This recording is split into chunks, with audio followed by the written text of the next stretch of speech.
Welcome, Guardian. My name is Abby. I'll be covering all aspects of game modding to ensure you're up to date with the latest modding technology and news on the latest enhancements to both classic and new games releases. Honestly, I can't tell you how many times I'm left confused and slightly saddened watching a classic game I grew up with get remastered using the Unreal Engine, and the comments respond with praise. I mean, what am I missing here? Jimmy Hopkins looks like he stepped out of a retirement home, and he's surrounded by youngish, oldish clones. And it's not like there aren't alternative enhanced versions of the same game. Check out this fully enhanced playable game trailer. This is actually playable, stays faithful to the original game aesthetic, and looks great, yet only has 14,000 views in comparison to this poorly constructed ultra-realistic concept trailer, which has over 1 million views. Now, I'll be generous and assume the attention these Unreal Engine showcases receive stem from you humans who have an appreciation for technical advancements. However, with comments like "what a masterpiece" and "Rockstar need to see this," it begs the question,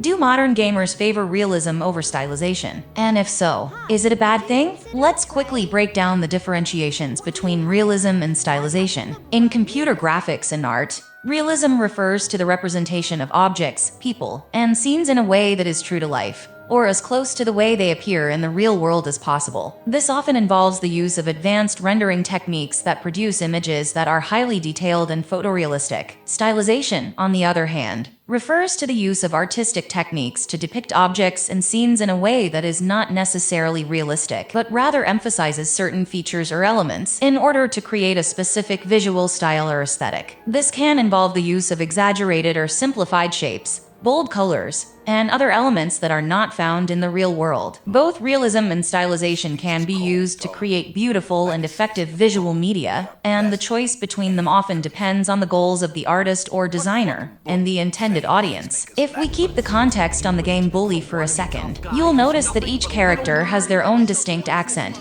outfit, and physical features, which even in the form of a silhouette you would be able to identify. These decisions have been meticulously crafted to emphasize on certain features or elements the storytellers want you to focus on at any given time, such as the mood of a scene or backstory of a character, in order to create a specific style or aesthetic exclusive to this game. With the soon-to-be-released RTXRemix on the way, a tool which will allow modders the ability to inject real-time ray tracing into classic games we grew up with, it's sadly inevitable that we'll lose some of the magic which made those classics endeared by fans in the first place. This is Max Payne used as an early testbed to showcase the potential of RTXRemix. Even with the wet look turned off, the original tone of the game is non-existent. Max Payne is meant to have a dark and gritty tone characterized by cynicism, fatalism, and moral ambiguity, and this has already been accomplished rather well with the use of reshade when it's in the right hands. To fully enhance a game like Max Payne requires more than simply turning on the RTX switch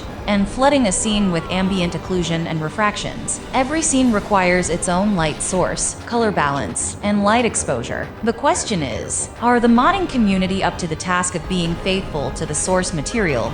Or will we see an influx of RTXRemix ultra-realistic videos, catering to the easily pleased masses for clicks and views? Is it a bad thing to favor realism over style? Do you think there's an aspect of addiction involved perhaps? Or do you think I'm talking absolute nonsense? Let me know in the comments. If you don't know already, I cover all aspects of modding advancements, so be sure to subscribe to stay notified. Guys, take care of yourself and eat your vegetables. Ciao ciao.